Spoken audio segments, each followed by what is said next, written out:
What if the most powerful kingdom you have never heard of was not built on conquest or gold, but on the flow of a single, mighty river?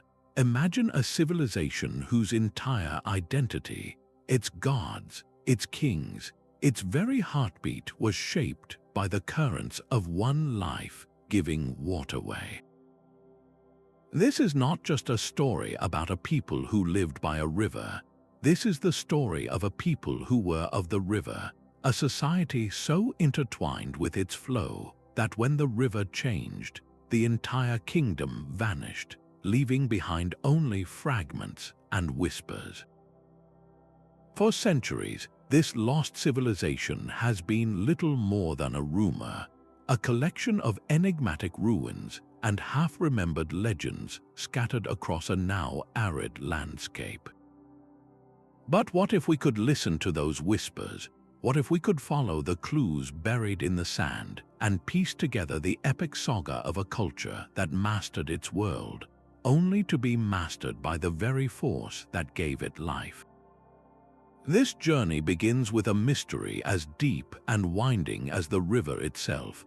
We will travel back in time to explore how a waterway can forge a destiny, how it can provide not just sustenance, but the foundation for art, architecture, science, and power.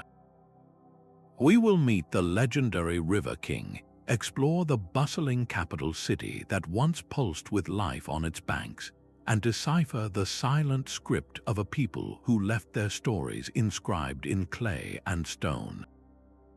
We will see how they tamed the floods with breathtaking engineering, turning wild waters into a source of unimaginable bounty, creating a hydraulic empire that stood as a testament to human ingenuity.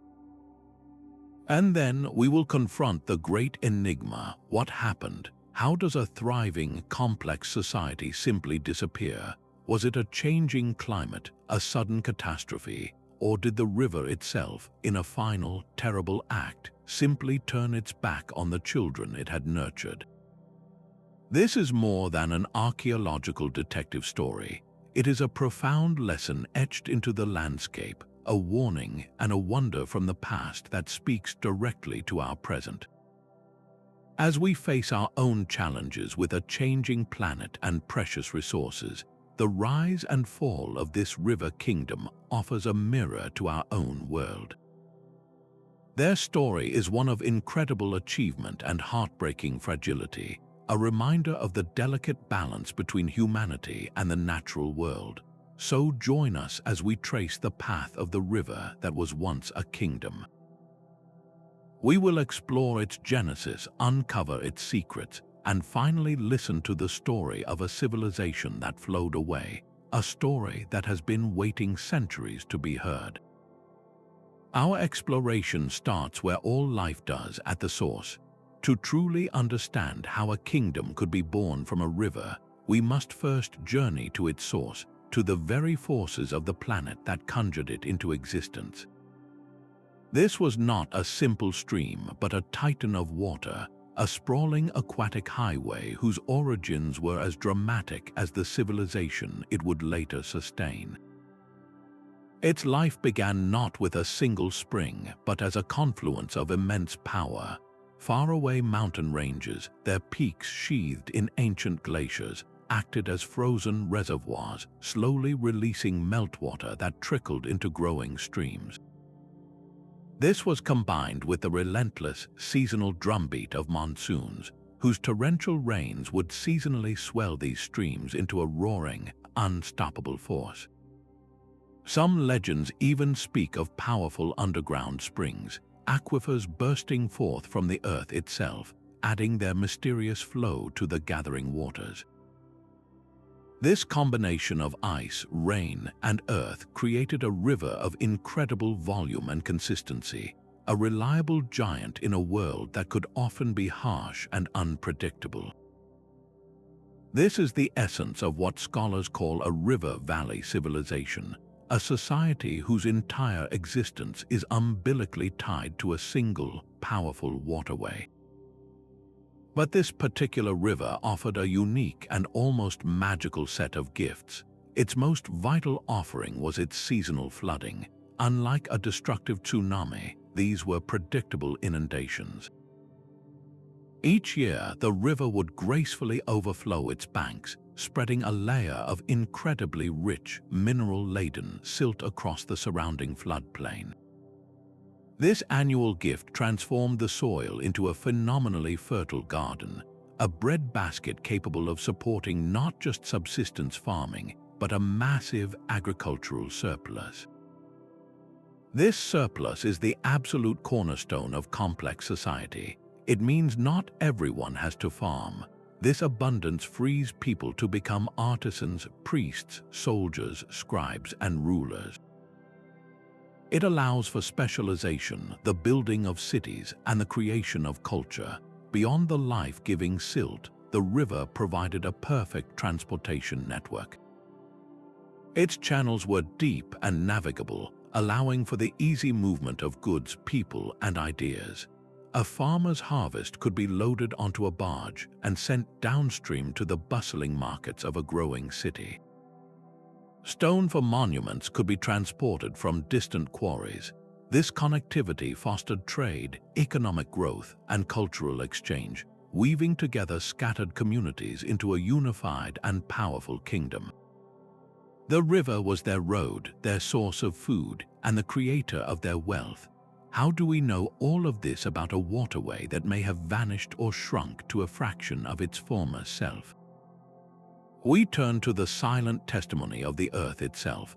Scientists drill deep into the dried-up river delta or lake beds, extracting long cores of sediment. These mud columns are like a history book written in layers of soil. By analyzing the pollen, minerals, and organic matter in each stratum, researchers can read the story of the river's health and strength over millennia. They can pinpoint periods of immense flow and tragic drought. Furthermore, satellite imagery and aerial surveys reveal the ghost of the river's former path. From space, faint lines and discolorations in the vegetation and soil show the ancient channels and flood basins, mapping a water highway that has been dry for centuries. This foundational knowledge is not just academic. It shows us the incredible potential this river offered. It set the stage for a story of human achievement that would leverage every one of these natural advantages, building a prosperity so grand that its loss would echo through the ages. The scale of what was created here makes its eventual disappearance all the more profound a mystery. From this powerful, life-giving force of nature, a legend was born. Every great civilization has its founding myth, a story that explains its origins and gives its people a shared identity. For this river kingdom, that story centered on a figure of immense power and wisdom, a being known to us only through ancient songs and fragmented carvings as the River King. He was not merely a man, but a figure woven from both earth and water, a semi-divine hero sent by the gods or perhaps even born from the river itself. The legends tell of a time of chaos when the great water was a wild, untamable beast, flooding without pattern and receding without warning, making life on its banks a precarious struggle. Then came the River King. With immense strength and profound understanding, he is said to have wrestled the watery serpent of the river, forcing it to obey his command. He channeled its fury, carved its first canals with his bare hands, and taught the people how to harness its flow for their fields. He didn't just conquer the river, he partnered with it, establishing a sacred covenant between the people and the water that would define their world for centuries. But these stories were far more than simple entertainment told around evening fires. They served as the very bedrock of the entire social and political order. The tale of the River King provided divine justification for rulership. Every subsequent king or queen who claimed authority over the land did so by asserting they were a direct descendant of this mythical founder, or were chosen by the river's spirit to be his earthly representative. Their right to rule, to collect taxes, to command labor for building projects, all of it was legitimized by this connection to the original water tamer. The myth explained the natural world in a way that made it comprehensible. A good flooding season meant the king was in favor with the river deities. A bad drought or a destructive flood could be interpreted as divine displeasure, a sign that the current ruler had broken the sacred pact established by the first river king. This framework turned the unpredictable nature of their environment into a story with a moral and political cause, giving people a sense of order in a seemingly capricious world. We might be tempted to dismiss such a figure as pure fantasy, but archaeology provides fascinating clues that suggest a kernel of truth lies within the legend. Excavations of the very oldest burial sites along the river's ancient course have revealed something extraordinary. One tomb, markedly older and more elaborate than those surrounding it, contained the remains of an individual buried with items of astonishing prestige. There were finely wrought tools possibly used for surveying or water divination, and ceremonial maces that symbolized authority, not necessarily for war but for command. The body was adorned with ornaments crafted from rare stones and shells that could only have come from great distances, suggesting this person had access to extensive trade networks. This does not mean we found the literal river king, but we may have found the historical prototype for him. He was likely a charismatic and brilliant early leader, a chieftain or a visionary engineer who genuinely pioneered the first successful methods of controlling the water. His deeds were so monumental, so transformative for his people, that over generations his story was elevated into the realm of myth. The man became a god king, his practical innovations becoming miraculous feats. This beautiful, inseparable blending of observable history and powerful mythology reveals the very soul of this civilization. Their identity was not just near the river, it was of the river. They saw the waterway not as a mere resource to be used, but as a living, breathing, sovereign entity with its own will and personality, a force that could be negotiated with, respected, and honored. The River King was the embodiment of that relationship, the perfect intermediary between the human world and the aquatic world.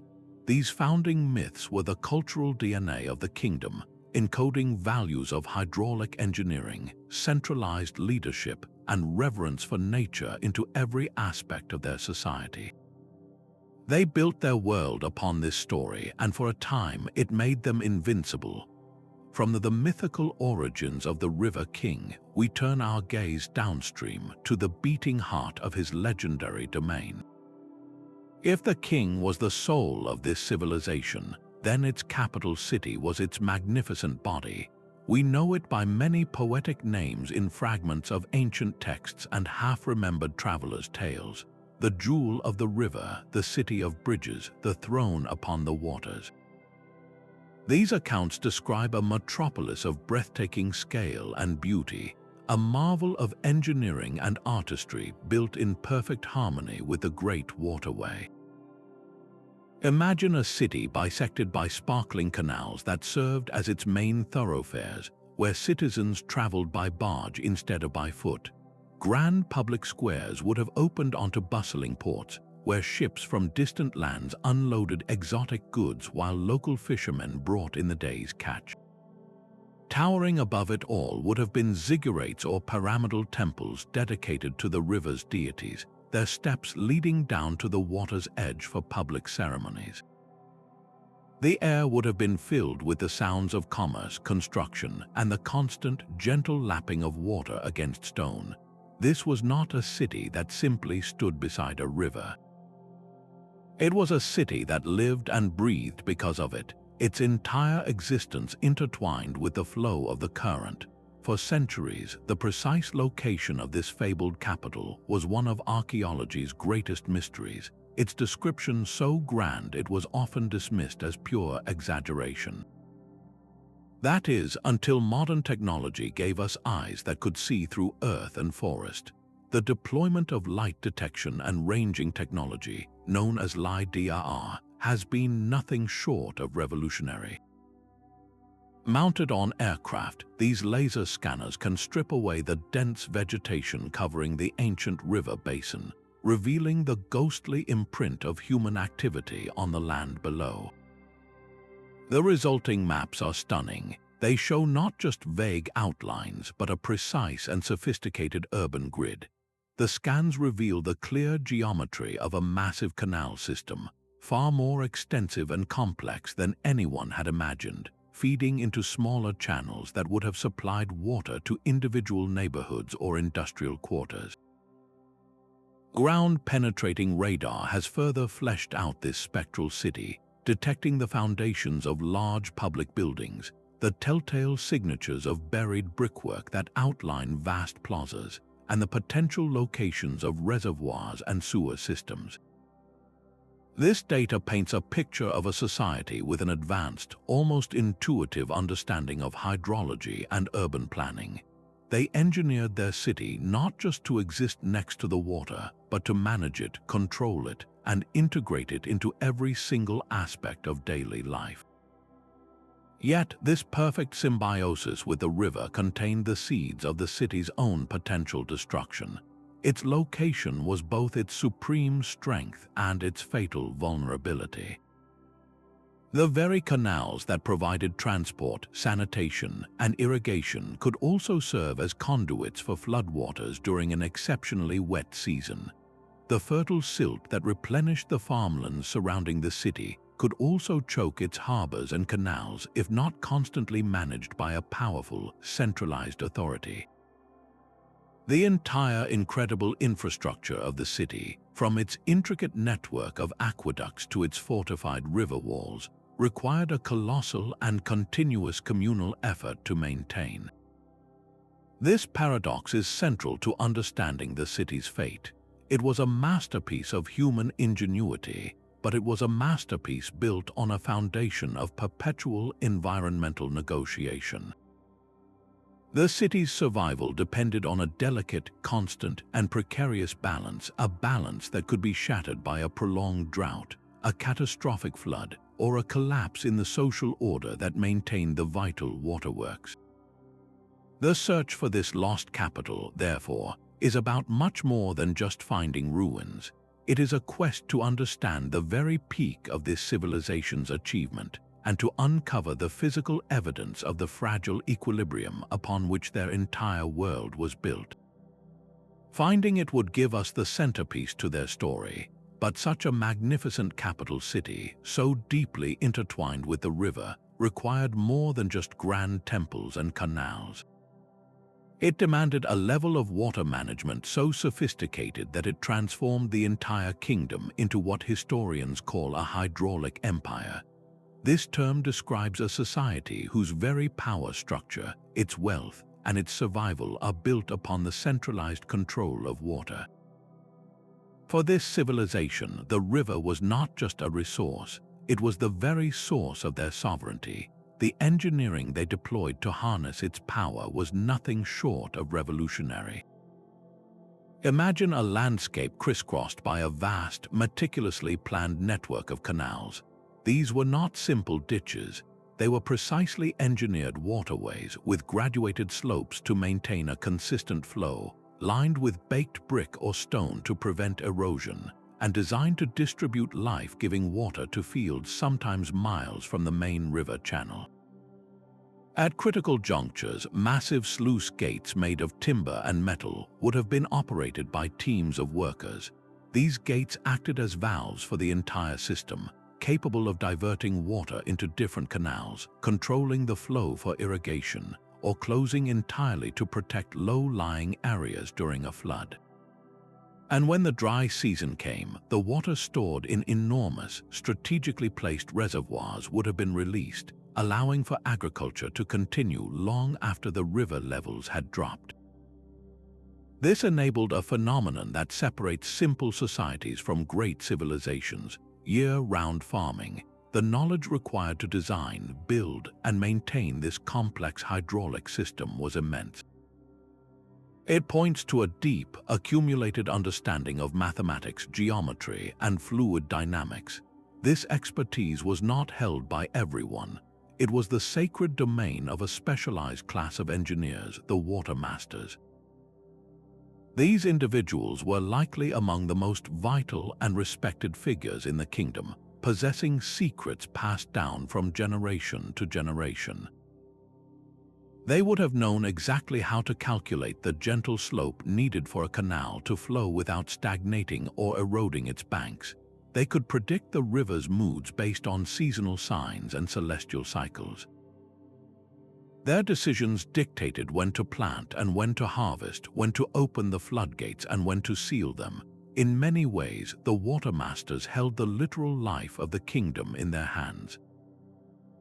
Their authority, probably sanctioned by the ruler and the priesthood, would have been absolute in matters of water because the fate of every farmer, every merchant, and every citizen depended on their judgment. This concentration of technical knowledge in the hands of a few underscores how the control of water was synonymous with the control of power. To truly appreciate their achievement, we can look at other ancient cultures who performed similar miracles of engineering. The Indus Valley civilization, for instance, boasted some of the ancient world's most sophisticated urban water supply and drainage systems, with indoor toilets and baths in many homes connected to covered sewer lines. The Egyptians used a system of basin irrigation to trap the Nile's annual floodwaters, creating arable land in the middle of a desert. And the Khmer Empire in Southeast Asia built massive barrays or reservoirs that allowed their capital of Ankara to thrive. Our lost river kingdom stands proudly among these giants of hydraulic engineering. What sets them apart, however, is the specific and total reliance on a single, potentially volatile river system, and the evidence that their entire social and political hierarchy was constructed around managing it. They took a powerful and unpredictable force of nature and, through sheer intellectual brilliance and organized labor, transformed it into a predictable, manageable tool. They did not just live alongside their river, they entered into a partnership with it, a partnership that for centuries allowed them to turn a challenging landscape into a verdant breadbasket that could support not just a village, but a thriving, complex, and monumental civilization. This mastery over water was the solid, practical foundation upon which all of their art, architecture, and culture was built. But to manage such a complex hydraulic empire required more than just engineering might. It demanded a system of record-keeping, a way to track water rights, grain stores, and labor assignments. This need to organize and control likely gave birth to one of the civilization's most enduring and enigmatic legacies, its writing. Scattered along the forgotten banks of the river, archaeologists have uncovered a treasure trove of inscriptions that remain stubbornly silent. Etched into clay tablets that hardened in the sun, scratched onto broken pottery used by common people, and chiseled with immense care into stone monuments meant to last for eternity. This script is our most direct window into the minds of the river people, and yet the glass is dark. The symbols themselves are a beautiful and bewildering puzzle. Some are clearly pictorial, depicting things like fish, water vessels, stalks of grain, and human figures. Others are more abstract, consisting of intricate lines, curves, and dots whose meaning is completely lost to us. This mix has led to a fierce debate among linguists. Is this a logosyllabic system, where a symbol can represent both a whole word and a syllable sound, much like ancient Egyptian hieroglyphs or Mesopotamian cuneiform? Or is it a purely alphabetic script where each symbol corresponds to a single consonant or vowel? Without a key, a Rosetta Stone that translates this mysterious script into a known language, the debate remains unresolved. The absence of this crucial key turns every attempt at translation into a high-stakes game of intellectual deduction. Linguists trying to crack this code face a challenge of monumental proportions. They begin by analyzing the script's internal structure, painstakingly counting how often certain symbols appear and noting which ones tend to cluster together. A symbol that shows up at the beginning of many texts might be a royal title or a god's name. A repeating group of signs followed by a numeral could be recording quantities of goods, perhaps bundles of reed or measures of barley. These statistical patterns can hint at grammar and syntax, but they cannot reveal the actual sounds or meanings of the words. The other major approach is to try to connect the script to a known linguistic family. Could the language belong to the great Indo-European family that spread across continents? Or is it an a unique language with no surviving relatives, making the task of decipherment even more difficult? Some scholars point to faint similarities in symbol shapes with scripts from neighboring regions, suggesting possible cultural contact or even a shared ancestral language, but these connections are tenuous at best. Each theory adds a piece to the puzzle, but the full picture of their language remains a blur. What makes this silent script so tantalizing is the glimpses it offers into the daily rhythm and spiritual heart of the kingdom. The longest inscriptions often found on public monuments were almost certainly declarations of kingship, records of military victories, or dedications to deities. These were the voices of the state proclaiming power and piety for all to see, even if we cannot yet hear the words. The smaller, more numerous clay tablets were the paperwork of the empire. They likely detailed tax collections, inventory lists for granaries, and assignments for the communal labor required to maintain the vital canals and dams. Imagine a scribe sitting in the shade of an administrative building, carefully marking a tablet to record that a farmer had paid his water due for the season. Then there are the intimate finds, like inscriptions on ceramic bowls or personal seals. These might bear personal names, short prayers for protection, or blessings for a bountiful catch from the river.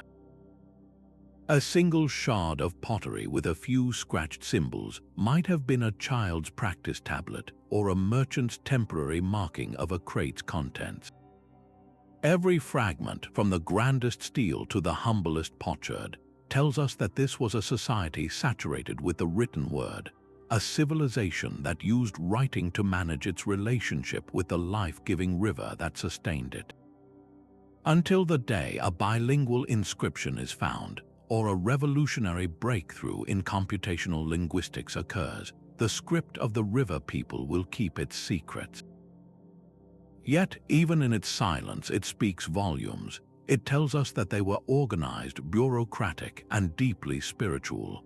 It tells us that they felt the need to communicate complex ideas across time and space.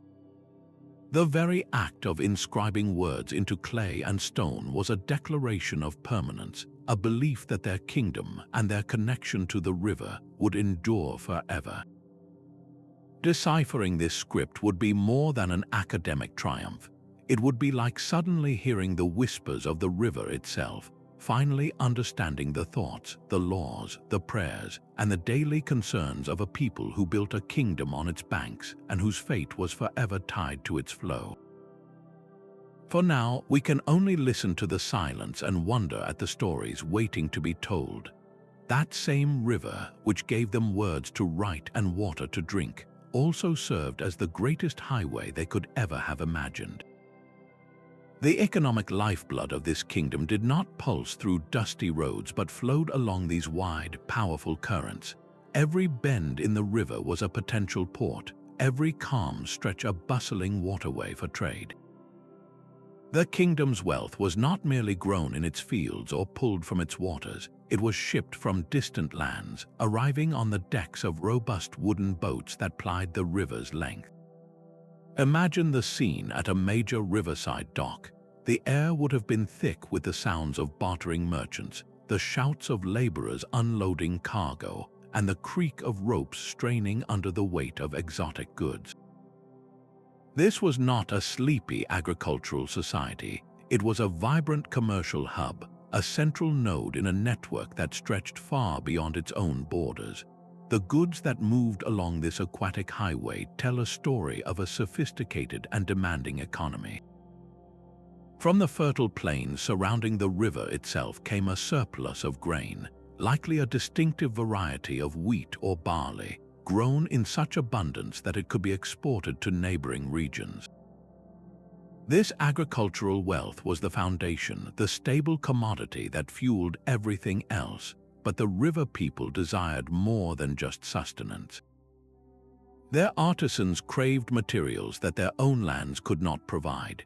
From upstream, where the river carved through mountainous terrain, came precious stones like lapis lazuli or carnelian, alongside valuable metals such as tin and copper, essential for forging the bronze tools and weapons that gave the kingdom its technological edge.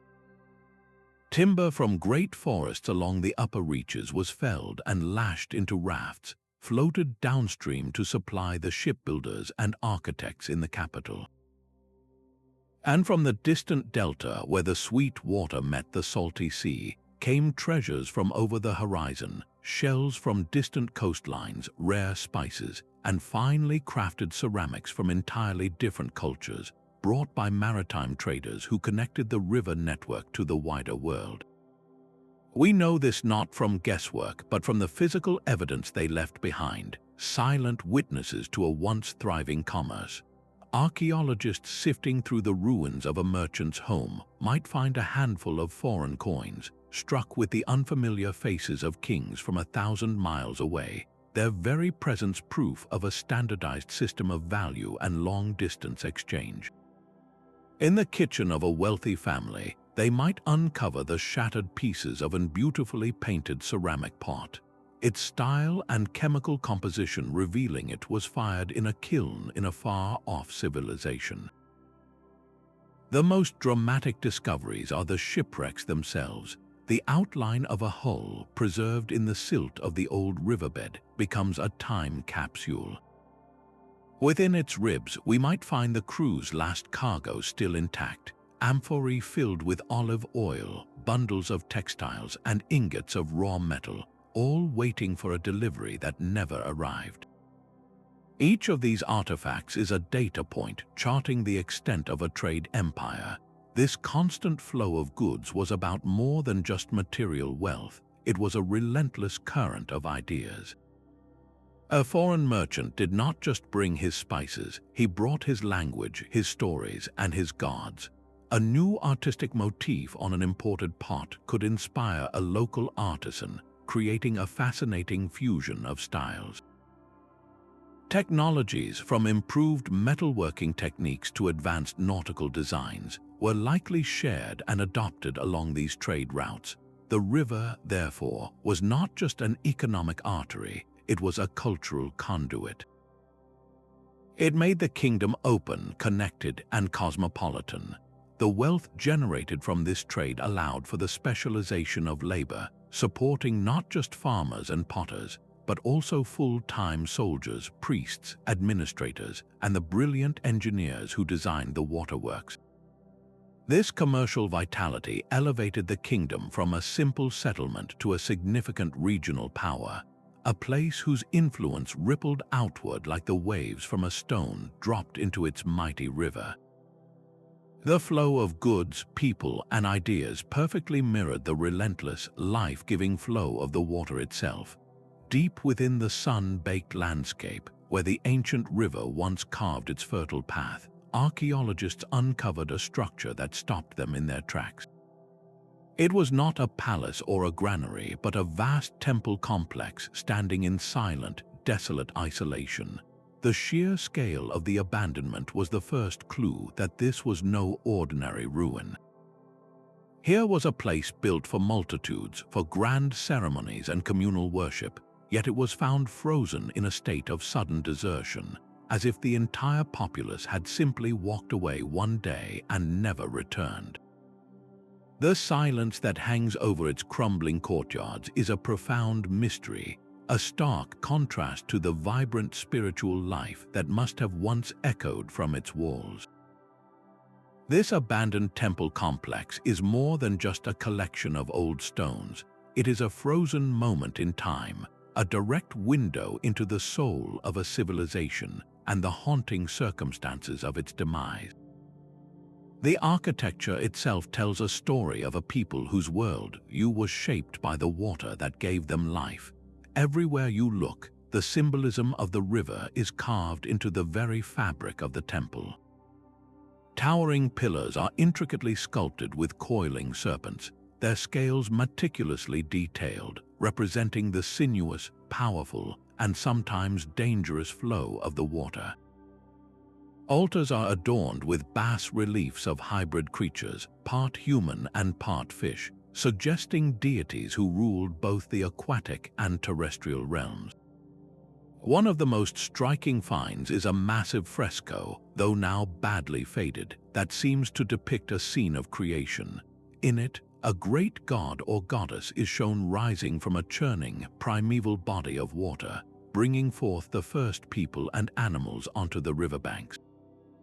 This was a cosmology born entirely from their environment, a belief system that revered the river not just as a resource, but as a divine, conscious force, the source of all existence.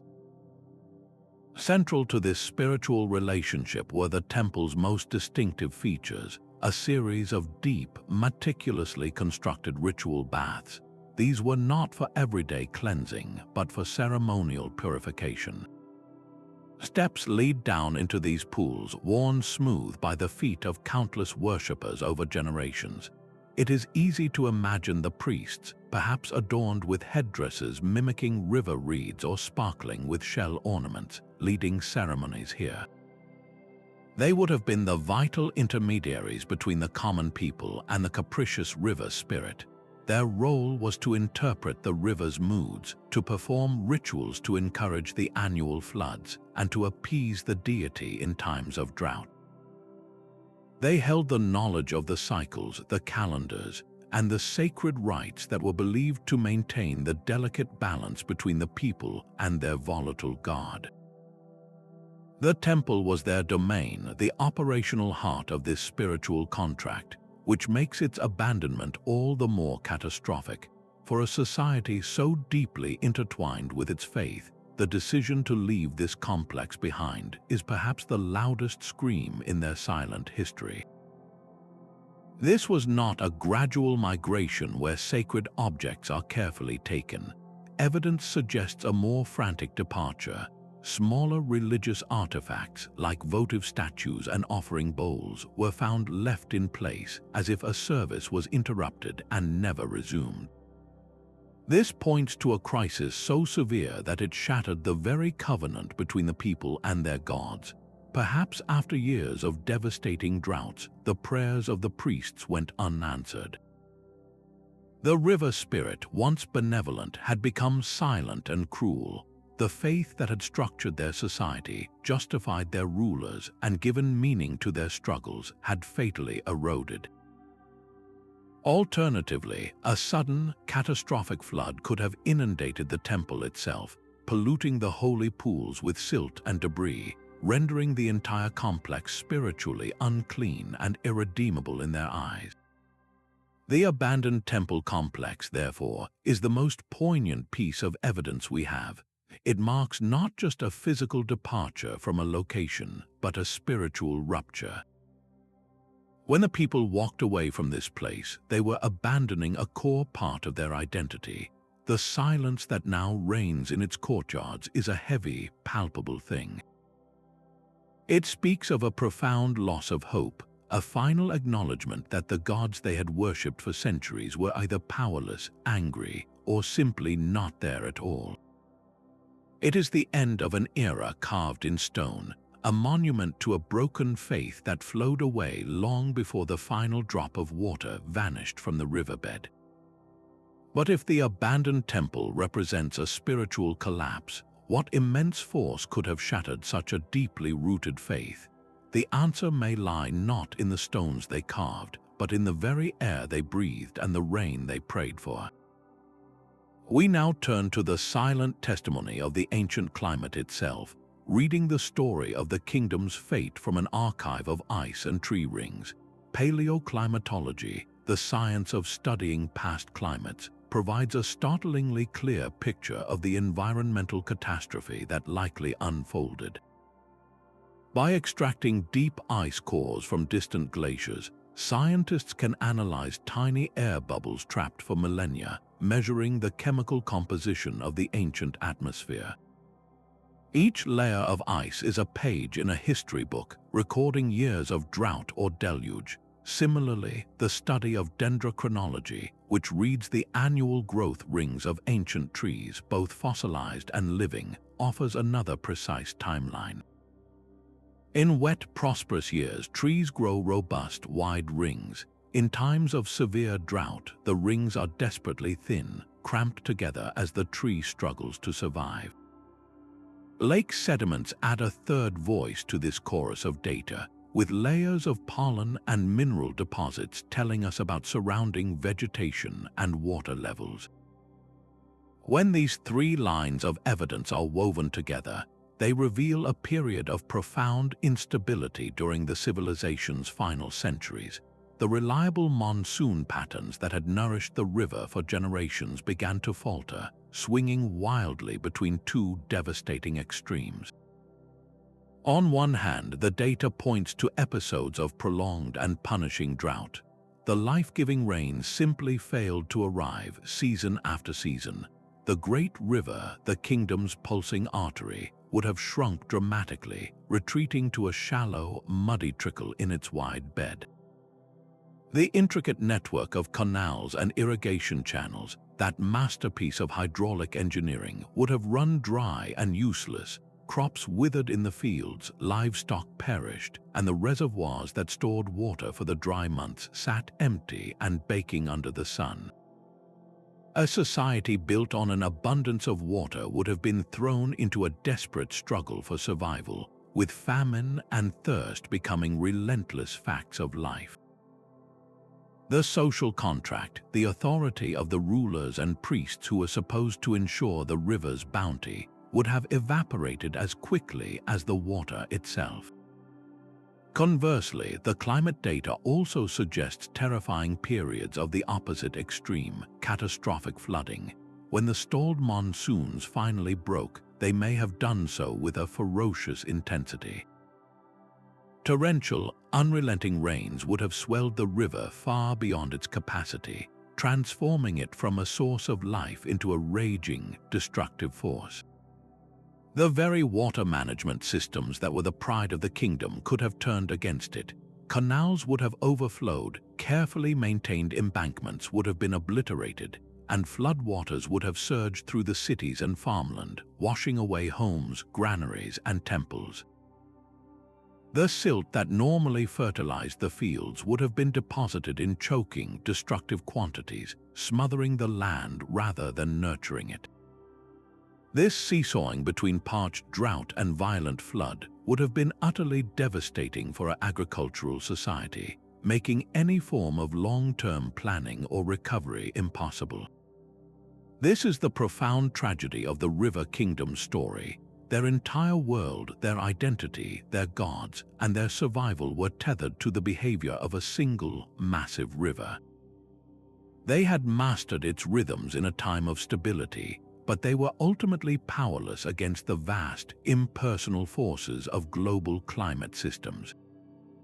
They could not have known that shifts in ocean temperatures or changes in atmospheric patterns thousands of miles away were dictating their fate. The environment that had been their generous benefactor, providing the means for them to build a magnificent civilization, became, through no malice of its own, their executioner. Their story is a powerful reminder of the fragility of human societies in the face of a changing planet, a lesson etched into the dust of their abandoned cities and the thin, desperate rings of ancient trees. Yet the most haunting evidence of the kingdom's final chapter is not found in the silent stones of its cities, but in the poignant emptiness they left behind. Across the heartland, archaeologists have uncovered villages and towns that appear not to have been destroyed by war, but simply abandoned. It is a scene of suspended animation, a civilization caught mid-breath. Inside dwellings, tools lie where they were last set down. Pots, some still containing the petrified remnants of a final meal, rest beside cold hearths. Jewelry and other personal valuables are found in place, suggesting people left in too much of a hurry or with too little hope of return to take their cherished possessions. This is the stark evidence of a mass exodus, a coordinated flight from a homeland that could no longer sustain life. The very normalcy of these scenes makes them incredibly powerful and deeply sad. They speak of a people who fully intended to come back, but who never did. The trails leading out of the river valley tell the next part of this sorrowful story. Using satellite imagery and ground surveys, researchers have begun to map these ancient pathways, faint scars on the landscape that trace the routes of the displaced. These are not the well-trodden roads of a thriving trade network, but desperate trails heading into increasingly arid and inhospitable regions. They are the ghost lines of a final, tragic journey. The direction of these routes suggests the people were not aimlessly wandering, but were moving with a specific, grim purpose, likely towards rumored sources of water or known highland areas where seasonal rains might still fall. Each step away from the river was a step away from their identity, their history, and their gods. It was an admission of utter defeat by the very force that had given them life. The central enigma, the question that consumes historians, is what precisely triggered this final, desperate flight. Was it a single, catastrophic event that made the decision for them? Imagine a final, monstrous flood that obliterated the last of the irrigation systems, or a dust storm of biblical proportions that buried the remaining fields under dunes of sand. A sudden disaster would explain the rushed nature of the departure, the possessions left behind in the panic to escape. Alternatively, the migration could have been the culmination of a slow, grinding decline. Generations of dwindling harvests, increasing sickness from poor water quality, and the gradual breakdown of social order could have made life in the ancestral home unbearable. The exodus would then have been a last, organized act of a dying society, a planned evacuation in the face of an inevitable end. Perhaps the most complex theory involves a cascading social collapse. As the river failed, the authority of the priestly and ruling classes who derived their power from claiming to control the waters would have evaporated. Faith in the old gods would have shattered. This loss of a unifying belief system and political structure could have triggered internal conflict, a fracturing of society into competing groups fighting over the last remaining resources. The mass migration might not have been one unified movement, but several fragmented groups fleeing not just a dying environment, but also each other. This combines environmental and social disaster into a perfect storm of misfortune, where the people were defeated from without and within. The haunting silence they left behind is a testament to a resilience that finally met its match. A story of a people who fought to survive until the very land beneath their feet could no longer support them. Imagine the daily rhythm of life along those ancient, vibrant banks. The society that flourished here was a complex and layered world, a human ecosystem as intricate as the natural one that sustained it. At the very top of this hierarchy resided the elite, the ruling class who lived in sprawling palace complexes built from stone and precious timber, their homes positioned strategically to command a view of the Lifeblood River and the fertile plains it nourished. These were not just rulers but likely also the high priests, the intermediaries between the people and the capricious river deities they worshipped. Their authority was derived from a sacred duty, the perceived ability to control and appease the waters, to ensure the annual floods arrived with life-giving silt instead of destructive force. Their power was absolute because it was directly tied to survival itself. Descending from these lofty heights, we find the bustling heart of the kingdom, the skilled artisans and merchants. Archaeological digs in what were once market districts reveal workshops for potters who crafted elegant vessels for storage and trade, metalworkers smelting bronze into tools and ornaments, and weavers creating textiles from river reeds and cultivated cotton. The remains of their dwellings, more modest than the palaces but still solid and well constructed, suggest a comfortable middle class. Their prosperity was built on the surplus generated by the river, turning raw materials into goods that could be traded along the watery highway, connecting the kingdom to a wider world and bringing wealth and exotic objects back to its core. The true foundation of this entire society, however, was laid by the countless farmers and fishers who worked the land and waters. Their lives were dictated by the river's moods. They lived in simpler, clustered homes of mudbrick and thatch along the smaller canals that branched off from the main channel like veins. Analysis of ancient garbage heaps called middens tells a vivid story of their diet. We find bones of fish caught in the river, remnants of domesticated grains like wheat and barley grown in the irrigated fields, and evidence of livestock. Their tools were simple but effective, stone and bronze sickles for harvesting, and nets weighted with clay sinkers for fishing. Their labor was the engine of the kingdom, producing the food surplus that freed others to specialize, to rule, to create art, and to build monuments. This clear social stratification was not an accident but a direct and inevitable consequence of the environment. In a land where water was everything, control over its distribution was the ultimate source of power. Those who managed the canals, who decided which fields received irrigation and when, held the power of life and death over the community. This created a society where your status, your wealth, and your entire life experience were almost entirely defined by your proximity to and control over the river. It bred a social order that was both highly organized and deeply fragile, entirely dependent on the consistent generosity of the waterway that gave it life. The river did not just feed their bodies, it shaped their very world, carving the channels of their society as precisely as it carved its own path through the landscape. Imagine the sheer terror of watching your source of life simply walk away. For the people of this river kingdom, that nightmare became a geological reality. This is the sixth mystery, the curse of the shifting riverbed, a phenomenon known as river avulsion. Avulsion is not a gentle, slow migration.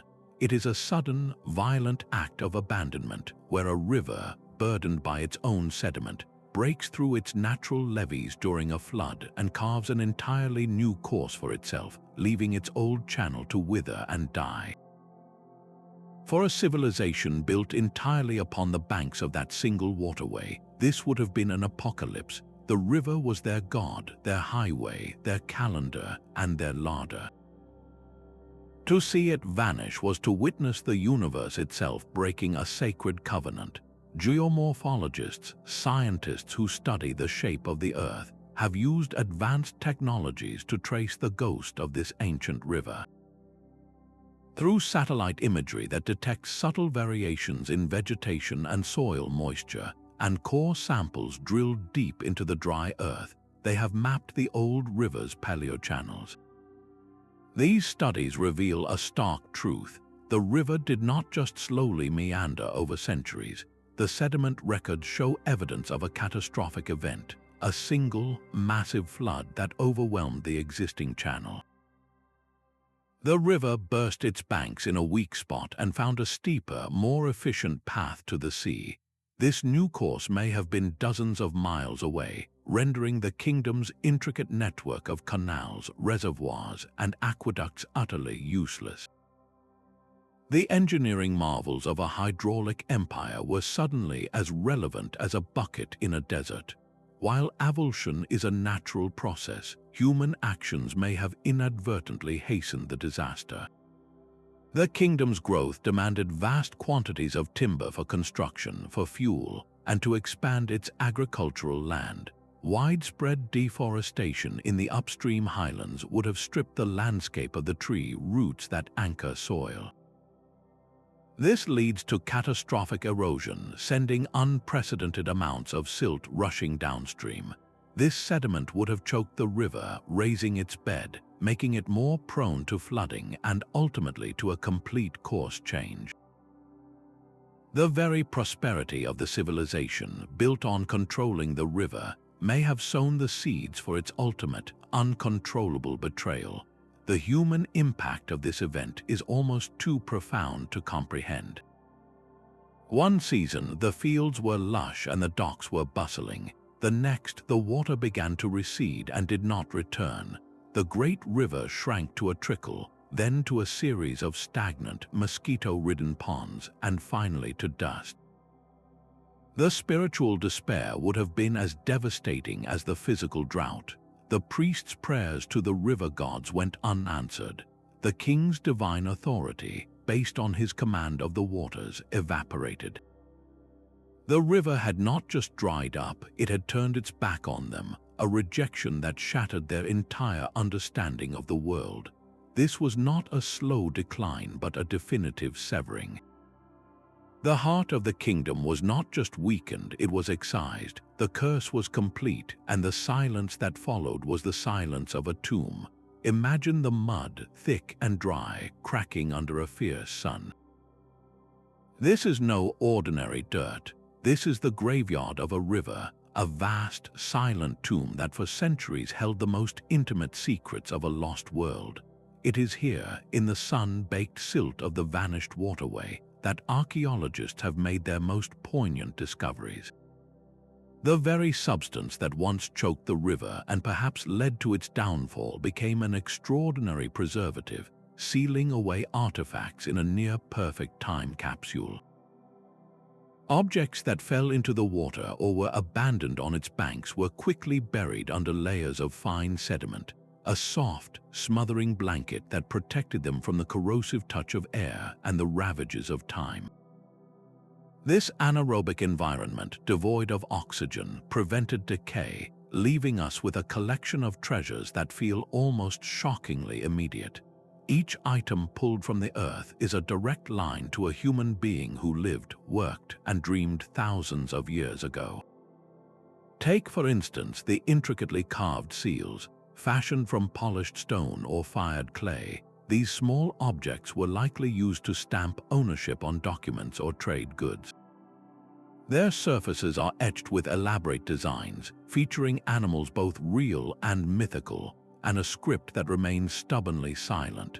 The precision of the carving speaks of a highly skilled artisan class, while the unique imagery suggests these were personal signatures, the ancient equivalent of a wax seal on a letter. Holding one, you can almost feel the pressure of a merchant's thumb pressing it into soft clay, marking a transaction that was never completed. Then there are the tools, often made of bronze, an alloy that marks a significant technological achievement. We find sturdy sickles, their edges still keen, telling us of harvests that once fed a nation. There are chisels and awls used by carpenters and leatherworkers, evidence of a diversified economy full of specialists. The very presence of bronze, requiring the controlled smelting of copper and tin, indicates advanced metallurgical knowledge and access to long-distance trade networks to acquire the necessary ores. A simple bronze fishhook found near what was once a bustling port is not just a tool. It is the story of a fisher, their daily catch, and the meal that fed a family, all condensed into a single, elegant curve of metal. Perhaps the most emotionally resonant finds are the pieces of personal adornment, beads made of carnelian, expertly drilled and polished to a warm glow, or pendants of gleaming gold, fashioned into shapes of river creatures. A delicate silver bracelet found encircling the fragile bones of a wrist connects us across the millennia to individual beauty and vanity, to love and loss. This jewelry does more than indicate wealth or status. It speaks of a people who valued artistry and symbolism, who sought to beautify themselves and their world. It reminds us that their lives were not solely about survival, but were rich with culture and a desire for meaning. And finally, the ceremonial objects offer a window into their souls. A small ceramic statue of a goddess with wide, staring eyes, perhaps an household idol meant to protect a family. A ritual vessel, its sides stained dark from long-ago offerings. These are the artifacts of faith, the physical components of a belief system that tried to make sense of a powerful and unpredictable natural world. They represent hopes, fears, and prayers offered to deities of water and sky. Together, this collection of artifacts, from the practical to the sacred, forms a mosaic of a complete society. They are not just things, they are the echoes of conversations, the shadows of ceremonies, the fingerprints of a people who, though their river has long since deserted them, left these powerful whispers behind in the mud. But what if the greatest treasure of this lost kingdom was not made of gold or stone, but of ideas? Scattered among the ruins and whispered in the legends of later cultures is the tantalizing suggestion of something even more valuable than a sunken palace, a great repository of knowledge known as the Library of the Delta. Imagine a vast complex situated where the fresh waters of the river finally mingled with the salt of the sea, a crossroads of trade and culture. This would have been the perfect place for a central archive, a hub where knowledge from across the kingdom and from distant lands could be collected, copied, and stored. Think of the incredible wealth of information that would have filled its shelves: detailed hydrological records, generations of observations marking the river's flood cycles, its height and its temperament, essentially the operational manual for their entire civilization. Astronomical charts would have mapped the heavens, connecting the movements of stars and planets to the changing seasons, allowing priests to predict the floods and farmers to plan their harvests. The contents would have extended far beyond the practical. Medical texts would have documented the uses of local herbs and minerals, listing remedies and surgical procedures that represented the pinnacle of their healing arts. There would have been legal codes, the intricate laws that govern property disputes, trade agreements, and social order, all vital for maintaining a complex society. And then there would have been the literature, the soul of the people, epic poems recounting the deeds of the River King, religious hymns praising water deities, and perhaps even philosophical texts pondering the nature of existence. This library would not have been merely a storehouse, it would have been the beating heart of the kingdom's intellect, the central processor of its collective wisdom. Its existence speaks of a society that valued knowledge for its own sake, that understood the power of the written word to preserve its identity across centuries. The tragic irony is that the very element that gave this civilization life was likely the instrument of this library's destruction. We know from history how fragile such repositories are. The Great Library of Alexandria was consumed by fire. Countless archives in Mesopotamia were baked into crumbling clay tablets. For a library in a river delta, the most likely fate is water. A catastrophic flood, a sudden shift in the river's course, or a rising sea level could have sent torrents of water and mud through its halls, reducing priceless papyrus scrolls to unreadable pulp and washing away the ink from clay tablets. The immense historical loss this represents is almost too profound to contemplate. It is the loss of an entire voice, a unique perspective on the ancient world silenced forever. We are left with fragments, frustrating hints of a sophistication we can only guess at. This is why the quest for this library is so much more than an archaeological dig. It symbolizes our deepest search for the civilization's intellectual legacy. We have their tools and their jewelry, but finding their library would be like finding their mind. It would allow us to hear their thoughts, to understand their fears, their dreams, and their view of the universe. The potential discovery of even a single chamber of this archive would be a watershed moment in history, rewriting our understanding of human development in this part of the world. It is this dream, this chance to finally listen to the river people speak in their own words, that drives the most determined modern archaeological missions, sending researchers back into the delta year after year, armed with ground-penetrating radar and a hope as persistent as the flowing water that once defined a kingdom. Long after the last stone of their capital was buried by the desert sands, the River Kingdom refused to be forgotten. Its most enduring legacy is not found in the artifacts we dig up, but in the stories passed down through generations, told and retold around campfires and in village squares by the people who live there today. These are not history books, but they are a kind of history, a living archive of cultural memory carried on the breath of storytellers. In the folklore of the modern region, you can hear the ghostly whispers of that ancient civilization, a faint but undeniable echo of a world that was.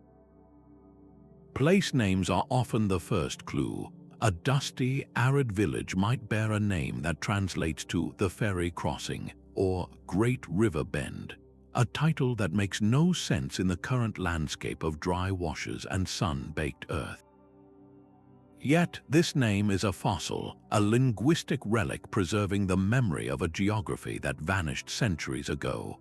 Other locations might be called City of the Golden Spire or Hill of the King's Well, hinting at features and landmarks that archaeology later confirms were central to the Lost Kingdom. These names are like a palimpsest where the old map is still visible beneath the new one. If you just know how to look, the oral traditions are even more vivid. There are local legends that speak of a time of incredible abundance, a golden age when water was so plentiful that it flowed in great canals through every field, and no one ever knew hunger. These stories often feature a benevolent, powerful ruler, a figure of wisdom who could command the waters themselves, a clear descendant of the mythical River King. In other tales, the tragedy of the end is remembered as a great moral failing. A common folktale motif might describe a proud king who angered the river spirit through his arrogance, causing the waters to retreat underground or change their course as a punishment. This is a profound way for a culture to make sense of a cataclysm, turning an environmental disaster into a lesson about humility and respect for nature. Songs and poems sung during harvest festivals or seasonal celebrations often contain cryptic lyrics that scholars believe are remnants of much older hymns. A line praising the life-giving silver serpent could easily be an ancient description of the river itself, its winding path seen as a divine creature snaking across the land.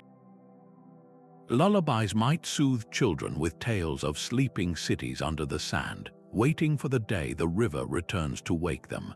These are not just stories, they are the emotional and spiritual inheritance of a people, a way of keeping a connection to a homeland that physically disappeared but never left the collective heart. This persistence of memory shows us that a civilization is more than its buildings and its rulers. It is a story that people tell about themselves and their ancestors. Even as the river dried up and the cities were abandoned, the story continued, adapting and changing with each new generation, but never losing the core truth of what once was. It proves that the past is never truly gone. It lives on in the names we give our homes, the songs we sing to our children, and the lessons we choose to remember. The River Kingdom flows on not as water but as words. As we walk through the silent ruins of this lost kingdom, the stones themselves seem to whisper a secret. They do not point in random directions. The main gate of a temple, the long corridor of a tomb, the central axis of a grand plaza, each is aligned with a breathtaking precision that can only be intentional. This is our eighth mystery, a celestial code written in architecture. The builders did not just look out at the river for guidance, they looked up, charting the heavens with a sophistication that rivals many ancient cultures we hold in higher esteem. This was not an academic exercise for a civilization whose entire existence was tied to the river's seasonal floods. Predicting the future was a matter of survival. They needed to know when the life-giving waters would arrive to nourish their crops and when they might recede. By carefully observing the sun, they could mark the solstices and equinoxes, the longest and shortest days of the year, creating a reliable agricultural calendar. But their vision extended far beyond our sun. Archaeoastronomers, scientists who study how ancient peoples understood the sky, have found evidence that certain key monuments are aligned with the rising or setting of specific bright stars or constellations. One prominent structure might perfectly frame the dawn light on the summer solstice, flooding an inner sanctum with light to mark the beginning of the flood season. Another might cast a shadow that only touches a sacred stone on the winter solstice, signaling a time of renewal and ritual. This deep astronomical knowledge was almost certainly intertwined with their spiritual beliefs, and this is where the mystery truly deepens. We can measure the alignments, but we can only guess at the stories they told about them. Did they see the constellation we call Orion as a great hunter god who controlled the waters? Was the planet Venus a celestial manifestation of a river deity, moving in its own mysterious cycle across the sky? The king, as the intermediary between the people and the divine, would have used this celestial authority to reinforce his power. By demonstrating a unique ability to read the sky and predict the river's behavior, he was not just a political leader, he was a spiritual one, his right to rule written in the stars themselves. His palace or main temple was likely the central point from which all these celestial measurements were made, literally placing him at the center of their universe. Cracking this cosmic code is like trying to reassemble a shattered mirror that once reflected the entire night sky. Every aligned stone is a fragment. We have the mathematical and astronomical data, but the rich mythology that gave these alignments their profound meaning is largely lost to us. The true mystery is not just their technical skill, which was immense, but the cosmological vision that drove it. They built a mirror of the heavens on earth, a permanent stone testament to their belief that the rhythm of their lives was inseparably linked to the grand, eternal dance of the cosmos. Their world was mapped not just by the river's course but by the stars above it. Our lost river kingdom was not a solitary miracle. It was part of a grand, global pattern, a chapter in a story written in water and silt across the ancient world. To truly appreciate its place in history, we must widen our view and see it alongside its famous contemporaries. Picture the mighty Nile in Egypt, a predictable, life-giving ribbon of blue in a vast desert. The pharaohs used its annual floods to create a society of immense stability and enduring monuments, their power seen as divine and absolute. Then, journey to the land between the Tigris and Euphrates rivers, Mesopotamia, a region of unpredictable waters and fierce competition. Here, city-states like Ur and Babylon rose and fell, their constant innovation in law, writing, and warfare driven by the need to control and manage their volatile environment. And do not forget the mysterious Indus Valley civilization, with its meticulously planned cities like Mohenjo-Daro, featuring sophisticated drainage and water systems that speak of a highly organized, perhaps more collective society. What binds these cultures, separated by vast distances, together with our lost kingdom? The answer flows from the rivers themselves. Each of these civilizations emerged because their river provided one crucial thing: an agricultural surplus. Reliable water for irrigation meant farmers could grow far more food than was needed to simply feed themselves. This surplus was the fundamental fuel for social complexity. It allowed people to specialize. Instead of everyone farming, some could become priests, soldiers, administrators, artists, and engineers. This specialization led directly to the hallmarks of these river societies: the development of writing systems to keep track of grain stores and trade, the rise of centralized governments to organize large-scale irrigation projects and distribute resources, and the construction of monumental architecture like pyramids, ziggurats, and grand temples, which served as symbols of power and centers. Worship. Yet for all these powerful similarities, our lost kingdom possessed a unique character, a distinct flavor that sets it apart in this family of aquatic empires. While the Egyptians deified their pharaoh as a sun god, and the Mesopotamians saw their rulers as intermediaries with capricious deities, the mythology of our river people suggests an even more intimate bond. Their ruler, the River King, was not just a representative of the divine, he was seemingly an embodiment of the river's own spirit, his fortunes directly tied to its flow.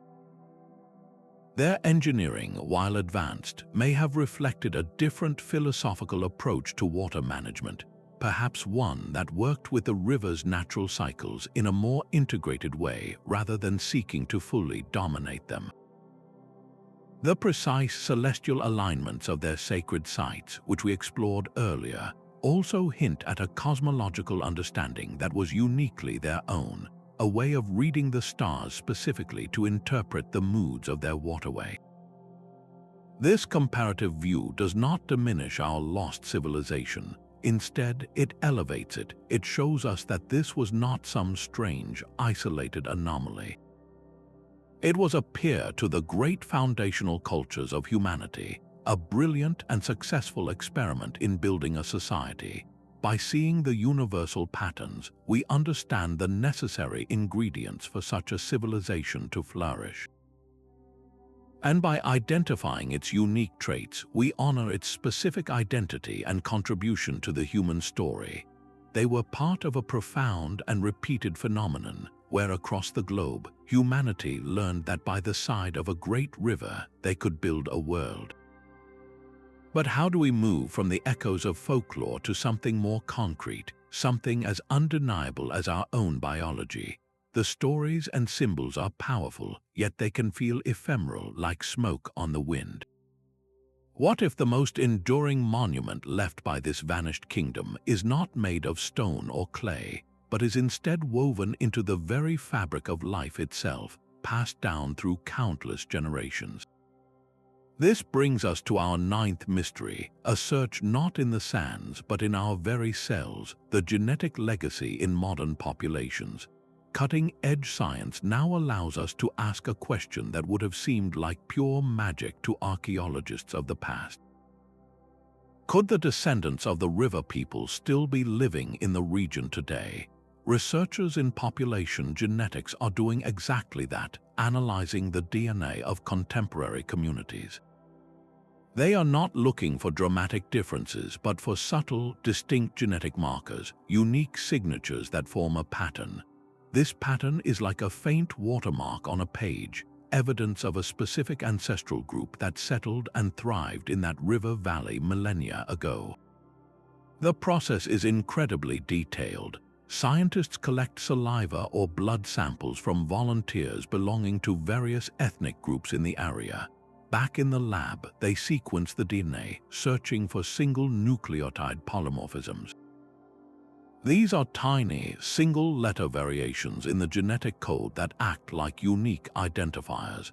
By comparing these patterns against a global database of genetic information, and against DNA extracted from any ancient skeletal remains found at the civilization sites, they can begin to trace the threads of history. They can see how these specific markers have been passed down, how they have mixed with the genes of later migrants, invaders, and traders. This genetic map can reveal migration routes that have been lost to time, showing where these people came from originally and where their descendants eventually spread. Finding a strong, consistent genetic signature linked to the archaeological sites of the River Kingdom would be a monumental discovery.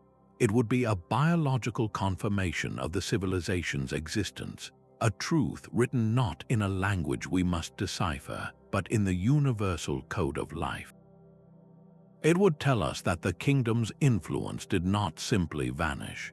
Its people may have been forced to abandon their cities, but they did not simply cease to exist. They migrated, they integrated, they survived. Their legacy is not just in the broken pottery we find, but in the living, breathing people who call that land home today. It makes the story immediate and profoundly human. The blood of the river people, the farmers who tended the canals, the artisans who carved the seals, the priests who charted the stars, may still be flowing in the veins of people alive right now. This search for identity is perhaps the most personal and powerful mystery of all, connecting our present directly to their past. Yet even as we search for our shared biology, we must confront a darker possibility. The story of a civilization's end is rarely a quiet fading away. It is often marked by struggle, by the clash of weapons, and the desperation of a people pushed to the brink. This brings us to a difficult but essential question. Beyond the shifting climate and the wandering river, did violence and war play a role in the final act of this river kingdom? The archaeological record holds grim clues that point toward a conclusion steeped in conflict. Evidence for turmoil is sometimes written not in clay, but in bone. At several sites believed to date from the civilization's final centuries, archaeologists have unearthed mass graves. These are not the careful, ritual burials of the elite found in earlier periods. These are jumbled pits containing the remains of dozens of individuals, men, women, and children interred together without ceremony. Crucially, the skeletal remains tell a story of a violent end. Forensic analysis reveals skulls fractured by blunt force trauma, rib cages pierced by projectile points, and arm bones bearing the distinctive parry fractures that occur when someone raises their arm to ward off a blow. These are not the injuries of a peaceful society. They are the brutal signatures of organized conflict, suggesting raids, massacres, or full-scale warfare. Further clues emerge from the very design of the cities themselves. In the civilization's golden age, the architecture spoke of openness and confidence, with wide avenues and sprawling, unfortified settlements benefiting from the river's protective curve. But in the layers of soil that correspond to its decline, a shift in mindset becomes terrifyingly clear. Later constructions show hasty, desperate efforts to build defenses. We find the foundations of newly erected walls thicker and more robust than anything that came before. Settlements that were once open now feature guarded gateways and strategically placed watchtowers overlooking approach routes. This sudden need for fortification speaks volumes. The people were no longer just fearing the environment. They were fearing each other or a new external enemy. The most likely catalyst for this descent into violence would have been the very resource that gave them life. As the river's flow became unpredictable and its bounty began to fail, competition for what remained would have intensified to a murderous degree. We can imagine neighboring city-states, once bound by trade and shared culture, turning on one another. Disputes over water rights to a critically low canal or the last fertile patches of land could have escalated from arguments into armed conflicts. The centralized authority of the River King and his successors would have weakened as they failed to control the one thing that legitimized their rule, the life-giving water. This power vacuum could have sparked brutal internal civil wars between regional warlords vying for control of the crumbling state. Simultaneously, the weakening kingdom would have looked like a tantalizing target for outsiders. Nomadic pastoralists from the surrounding arid lands, who had always lived on the margins, would have watched as the great river valley civilization began to falter. Their own pastures drying up, they would see the irrigated fields of the river people, even in their diminished state, as a prize worth taking. Historical patterns show that settled agricultural societies under stress often become magnets for invasion from more mobile, martial groups. The archaeological record hints at this, with the sudden appearance of new styles of weaponry and pottery in the final layers of occupation, styles that are alien to the river culture's own traditions. This could indicate the presence of new people not as traders but as conquerors or raiders. It is a tragic and profoundly human story. The environmental catastrophe of the dying river created a pressure cooker of scarcity and fear. This pressure, in turn, likely fractured the society from within and made it vulnerable to attack from without. The people were not just battling a changing climate. They were ultimately battling each other for survival. The warfare may not have been the initial cause of the collapse, but it almost certainly acted as the accelerator, turning a slow decline into a sudden, bloody, and decisive end. The kingdom did not merely fade away. In its final chapters, it may have torn itself apart. But even as the specter of conflict casts its long shadow, a more tangible remnant of the kingdom's glory waits silently beneath the surface. The desert sands have concealed much, but the most tantalizing clues may lie underwater. Our 10th mystery takes us on a technological treasure hunt for the Submerged Palace. Imagine the very heart of the kingdom's power, its administrative and spiritual center, not reduced to dust but preserved in a watery tomb. Advanced sonar surveys have revealed the ghostly outlines of what can only be massive, man-made foundations resting on the bed of a shrunken lake or buried under the sediment of a now dry basin. These are not the simple walls of a common dwelling. Their scale, their precise right angles, and their complex layout scream of a monumental structure, a place of immense importance that was suddenly and catastrophically abandoned to the water.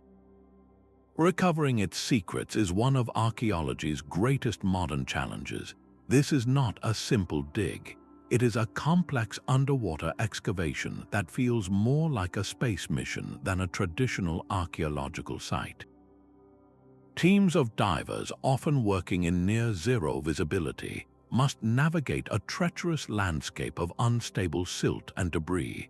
The slightest movement can send up clouds of sediment, obliterating any chance of seeing what they are doing.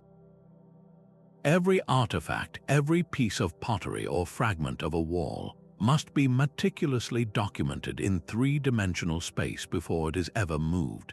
The pressure is immense, both literally from the water and figuratively from the knowledge that a single mistake could destroy a priceless piece of history. They use suction dredges to carefully remove layers of time, vacuuming away millennia of mud one delicate scoop at a time, always watching for the faint glimmer of a lost treasure. And what treasures might they find? A royal palace is the ultimate time capsule of a civilization's elite. While the homes of commoners might offer clues about daily life, a palace holds the secrets of power. Within its sealed chambers, archaeologists hope to find the intact archives of the kingdom. We are not talking about scattered tablets here, but entire libraries of administrative records. These documents would tell us the true names of the kings and queens who ruled here, the extent of their territory, the taxes they collected, and the goods they traded.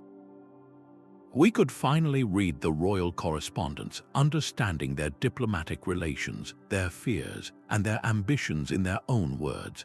This would be the Rosetta Stone not just for their language, but for their entire political world. Beyond clay tablets, the personal effects of the rulers would be a find of unimaginable value.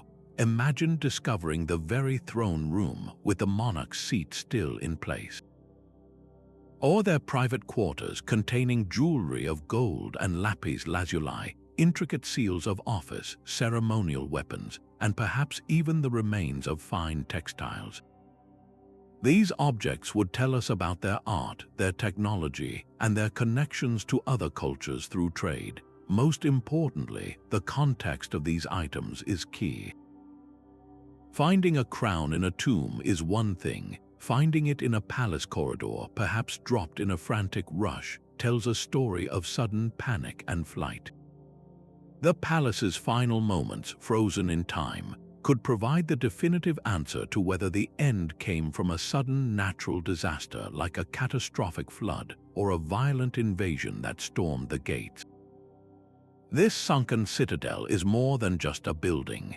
It is a direct link to the most powerful people of this lost world.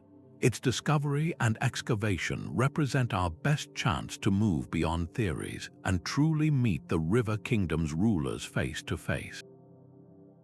Each artifact pulled from the murky depths is a word in a sentence in a paragraph, slowly composing the final chapter of a story written in mud and memory. The truth of their glorious rise and their tragic fall does not lie in the stars or in the sand, but waiting patiently under the quiet water, holding its breath for centuries until we are finally ready to listen. The story of this vanished river kingdom is not merely a tale locked in the distant past. It is a cautionary narrative written in the very soil, a powerful warning that echoes across the centuries to resonate with our modern world. Think about the core of their existence, their incredible ingenuity and prosperity, all built upon the reliable, life-giving flow of one single river. They mastered its seasonal rhythms, engineered complex systems to control its waters, and grew a powerful civilization from its fertile silt. Yet this profound dependency also became their greatest vulnerability. When the environmental conditions that nurtured them began to shift, their entire world, built so precariously on that one foundation, began to crumble. Their fate challenges us to look at our own civilization and ask a difficult question. In our own era of advanced technology and global connectivity, are we any less dependent on the fragile balance of our natural world? We face many of the same fundamental pressures that they did, albeit on a planetary scale. Consider the parallel of water scarcity. Today, massive metropolitan areas and critical agricultural regions from the American Southwest to parts of India and the Middle East rely on dwindling aquifers and over-allocated river systems, much like the ancient kingdom depended on its now vanished water source.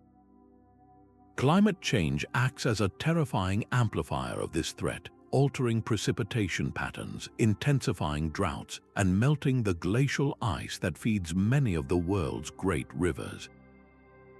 The River Kingdom's experience shows us that environmental change is rarely a slow, gentle decline.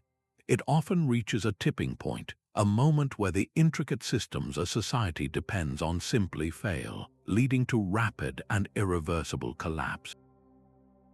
Their history suggests that technological mastery alone is not a permanent shield against the forces of nature. Their story also speaks to the critical need for resilience and diversification. They built a brilliant but brittle civilization. Their success was so tightly intertwined with the river's specific behavior that they had no backup plan when that behavior changed dramatically. For us, the lesson is to build flexibility into our own systems. This means investing in diverse energy sources beyond fossil fuels, developing agricultural practices that can withstand climate volatility, and creating water infrastructure that prioritizes conservation and recharge.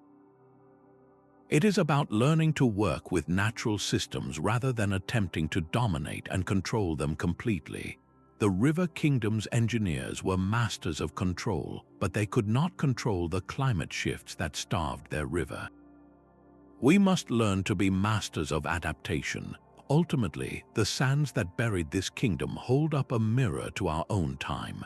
Their rise is a testament to human creativity and cooperation. Their fall is a sobering reminder of our ultimate dependence on the planet's delicate balance. They left behind haunting mysteries and beautiful artifacts, but their greatest legacy is this profound lesson. They teach us that the true measure of a civilization's greatness is not just the monuments it builds, but the wisdom it demonstrates in sustaining the resources that make those monuments possible. Their silent, sunken world urges us to listen, to learn, and to act with a humility and foresight that honors their memory and secures our own future. The river may be gone, but its message flows more powerfully than ever. Imagine the most important book you can think of, a volume that holds the entire story of a nation, written by the people who lived it. For this lost river kingdom, that book is not made of paper and ink, but carved into stone and clay. This is the 11th mystery, the untranslated Royal Chronicles. Scattered across the landscape on towering stone steels and fragile baked tablets lies the official record of this civilization. These are not random notes or simple lists. They are believed to be the meticulously kept histories of the rulers themselves, a grand narrative detailing the rise of dynasties, the strategies of military campaigns far from home, and the monumental ambition behind their great construction projects, the very canals and temples we have been exploring. The profound frustration and the captivating allure is that this entire library of stone is silent to our ears. The script remains a locked door, and the chronicles are the priceless treasure we know is hidden just on the other side. Linguists and codebreakers have dedicated their careers to this single puzzle, employing every tool from advanced computer algorithms to painstaking manual comparison with every known language, living or dead. They work with the fervent belief that within these enigmatic markings lies the kingdom's own voice, its version of its triumphs and its tragedies, free from the interpretation of outsiders or the distortions of time.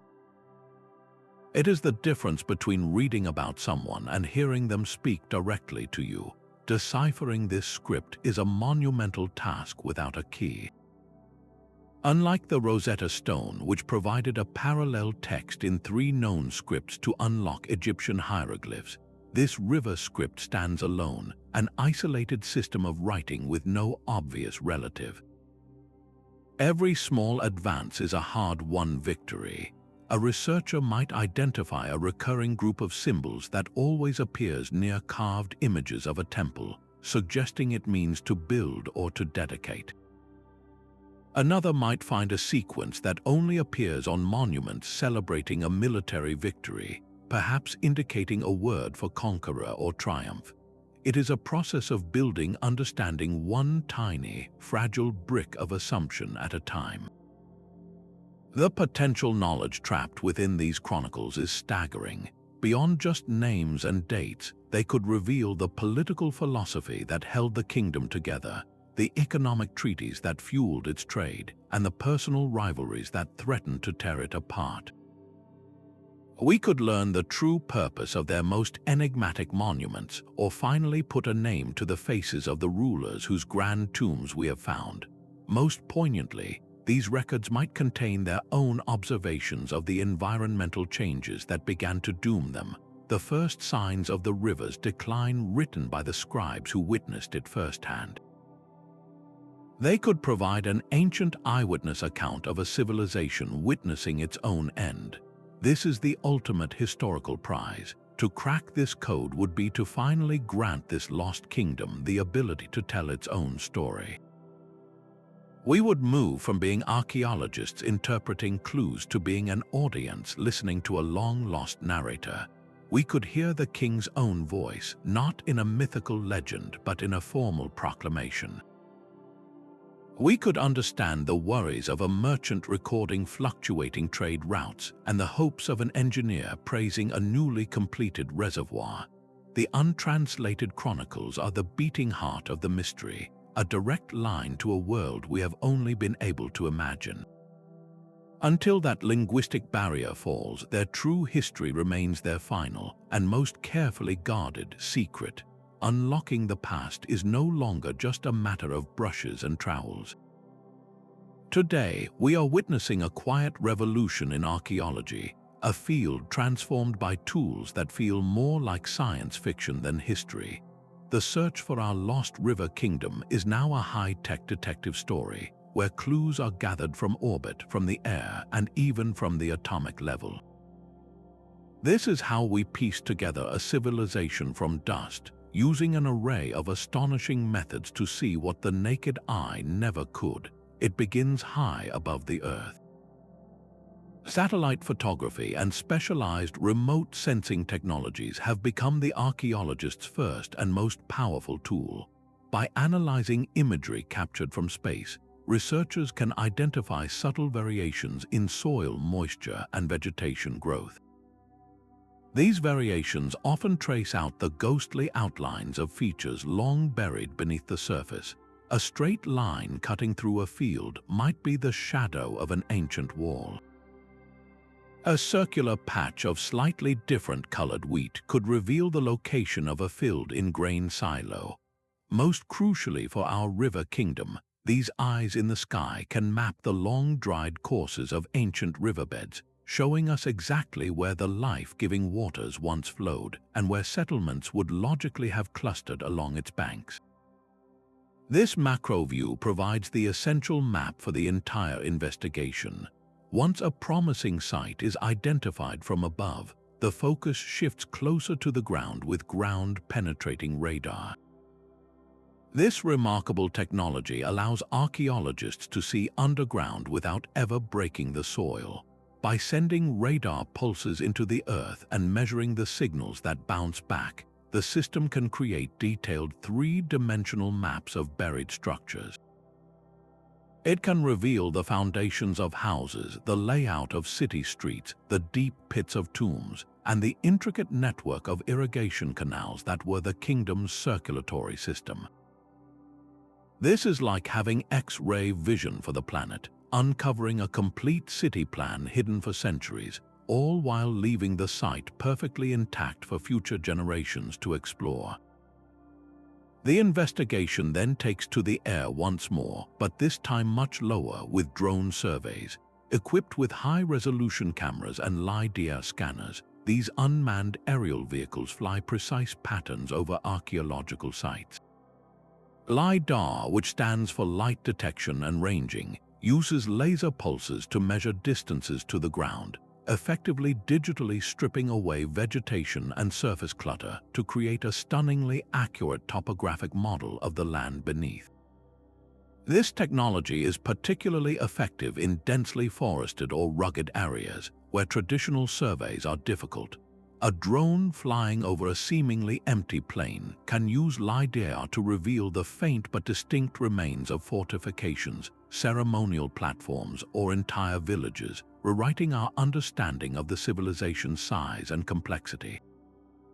But the story isn't just about structures and landscapes, it is about the people themselves. This is where bioarchaeology comes in, through the isotopic analysis of human remains.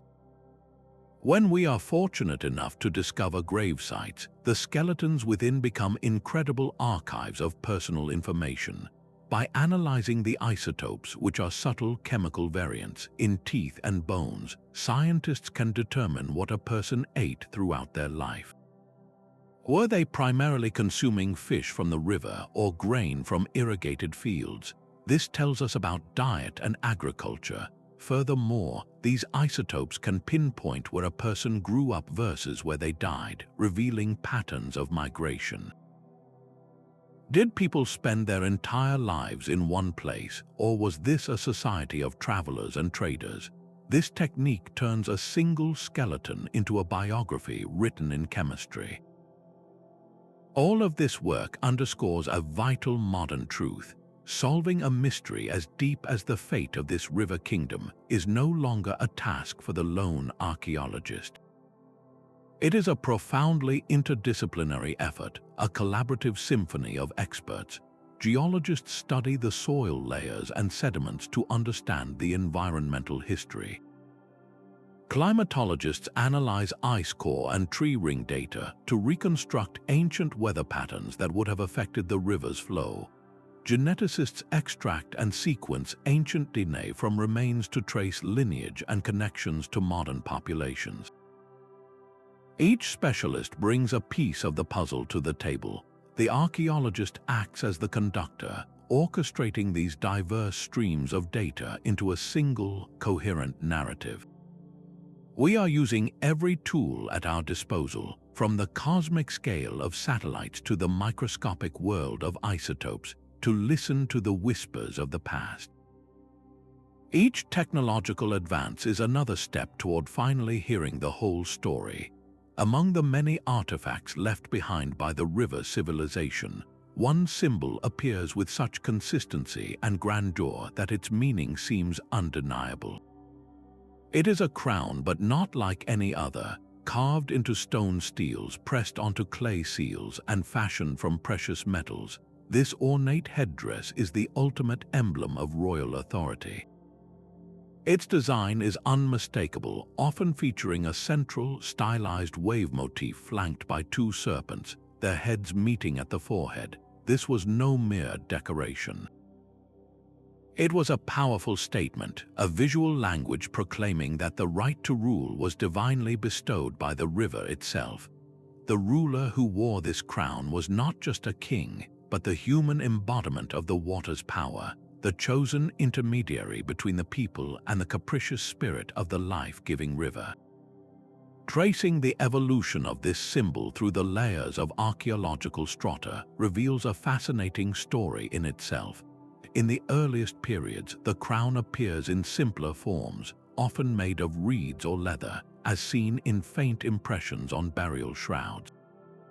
This suggests its origins were humble, perhaps a ceremonial headdress for a tribal chieftain or a high priest. As the kingdom grew more prosperous and complex, so too did its primary symbol of power. The reed crown evolved into one of beaten gold and lapis lazuli. The wave and serpent motif became more intricate, each element more deeply symbolic. This evolution mirrors the civilization's own journey from a collection of riverside villages to a centralized, powerful hydraulic empire. The crown's increasing complexity is a direct reflection of a society amassing wealth, knowledge, and a more sophisticated political structure. And then it vanishes. In the archaeological layers that correspond to the kingdom's final century, the crown disappears entirely. There are no new carvings, no seals, no depictions of rulers wearing it. It is as if the symbol was systematically erased from public life. This absence is one of the most poignant and puzzling silences in the entire historical record.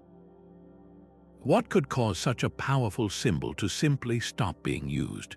One theory suggests a sudden, violent overthrow of the ruling dynasty, where the victors dismantled all icons of the old regime to solidify their own new power. Perhaps the crown was physically destroyed, melted down, or carried off as loot by invaders, its very existence deemed a threat to the new order. Another, more haunting possibility is that the crown was abandoned by the rulers themselves. As the river began to fail and the kingdom's fortunes waned, the symbol of power may have become a symbol of failure. The crown, which represented a divine covenant between the king and the river, would have become a heavy, ironic burden for a ruler who could no longer command the waters to flow. To continue wearing it would be to highlight their powerlessness.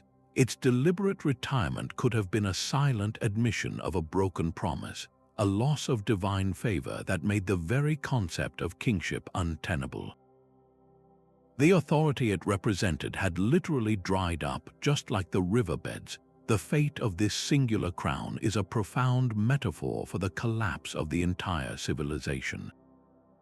It represents the dissolution of central authority, the shattering of a unifying cultural identity, and the failure of the foundational beliefs that held the society together. When the crown disappears, it signals the end of the organized state, the end of large-scale construction projects, and the end of the bureaucratic system that kept the canals flowing. The story of this one artifact is indeed the story of the kingdom in miniature. It rose from simple beginnings, reached a dazzling peak of artistry and meaning, and then faded into nothingness, leaving behind only echoes in stone and a mystery that pulls us across the centuries. Its silent absence asks us the most difficult question of all: what happens when the very symbol of power loses all its meaning, even as their political power crumbled and their cities were reclaimed by the desert? The river civilization's most profound legacy refused to die.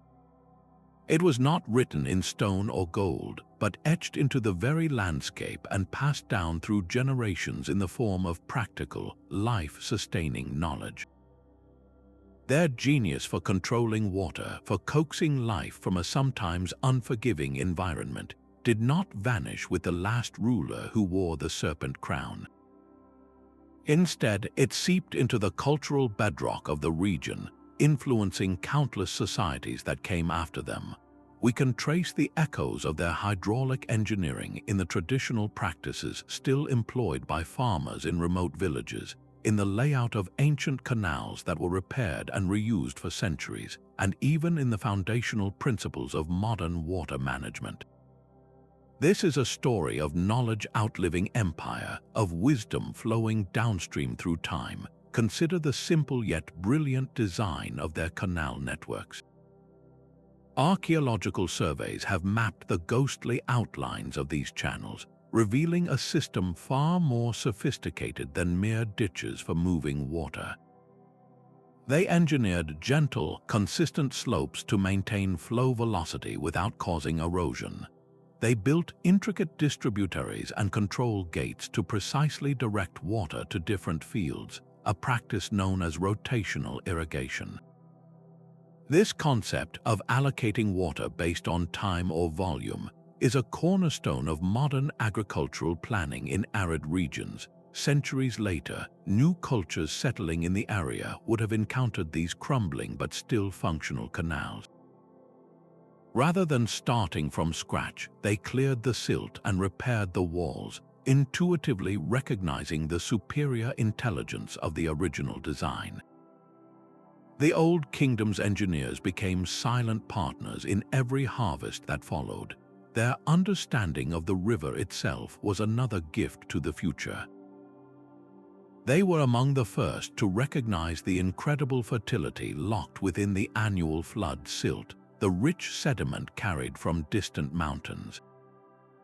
This wasn't just mud, it was a natural, renewable fertilizer. They developed basin irrigation techniques, deliberately allowing floodwaters to inundate fields and deposit this precious resource before gently draining away. This practice created a sustainable agricultural cycle that required no artificial additives. Today, agronomists champion the benefits of silt for soil health, a principle those ancient farmers mastered millennia ago. In some parts of the world, the loss of silt due to modern damming is considered an agricultural disaster, proving just how vital their ancient understanding remains. The most direct legacy might be found in the collective memory of local communities.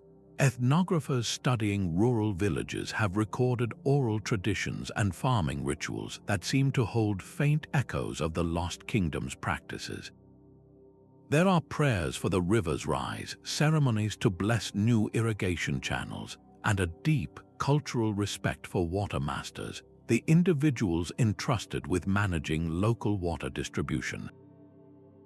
This role, a combination of engineer, arbitrator, and priest, mirrors what we believe the ancient water priests of the river civilization must have been.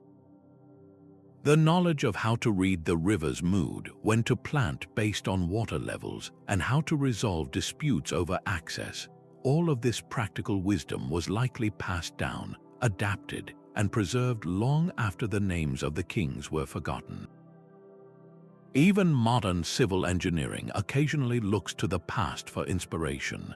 In an era of growing water scarcity, the principle of working with natural forces rather than against them is gaining renewed traction.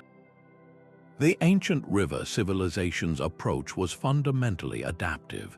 They did not try to conquer the river with massive, static dams, but instead built flexible systems that could accommodate its seasonal moods. This philosophy of resilience and sustainability is incredibly relevant today as we face our own environmental challenges. Their greatest lesson was one of harmony. They showed that a society could flourish by understanding the rhythms of its environment, by listening to the river and responding with ingenuity rather than force. Their political kingdom turned to dust, but their intellectual kingdom, built on a profound respect for water, never truly fell. It simply changed form, flowing quietly into the future, nourishing every society it touched. And so we arrive at the final and perhaps most profound mystery this lost kingdom leaves for us. It is not a question of where they went or how they built their cities.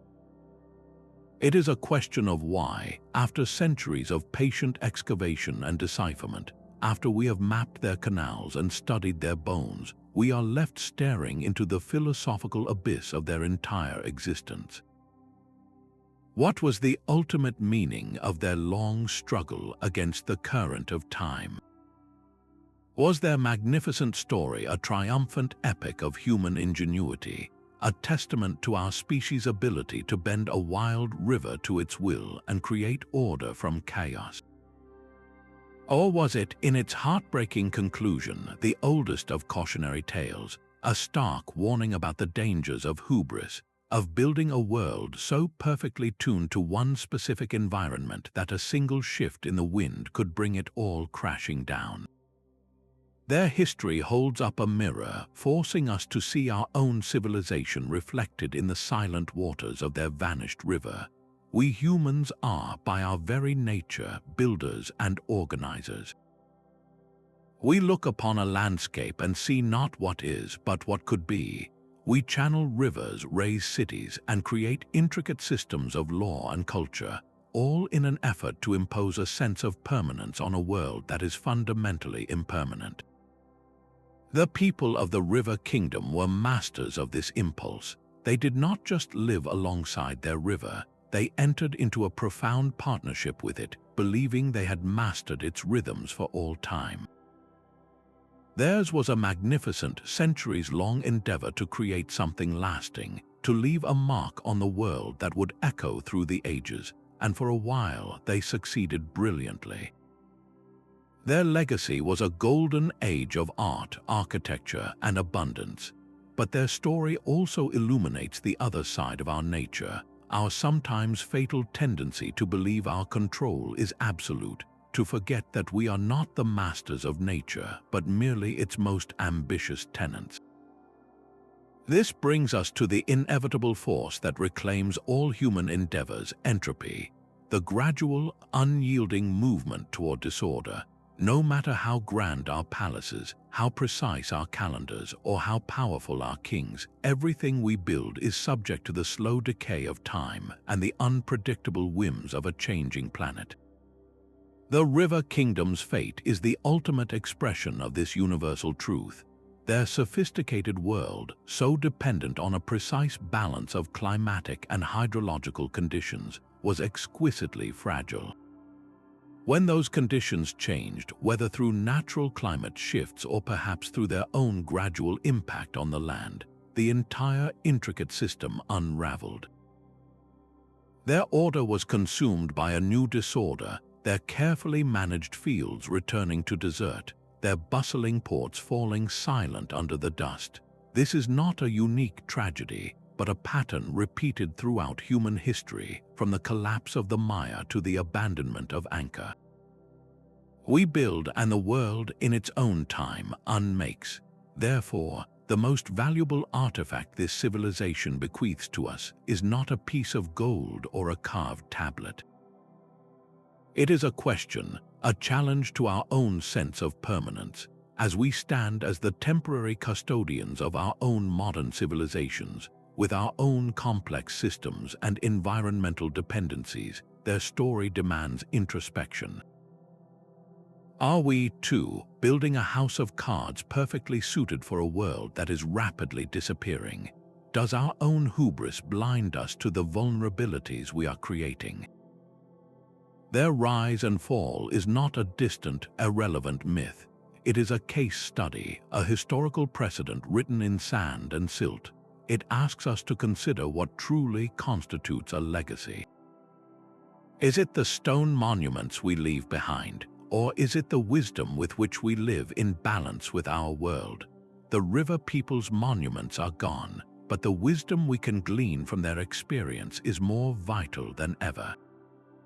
Their ultimate purpose may yet be fulfilled, not in their own time, but in ours if we are wise enough to listen to the whispers of their forgotten river.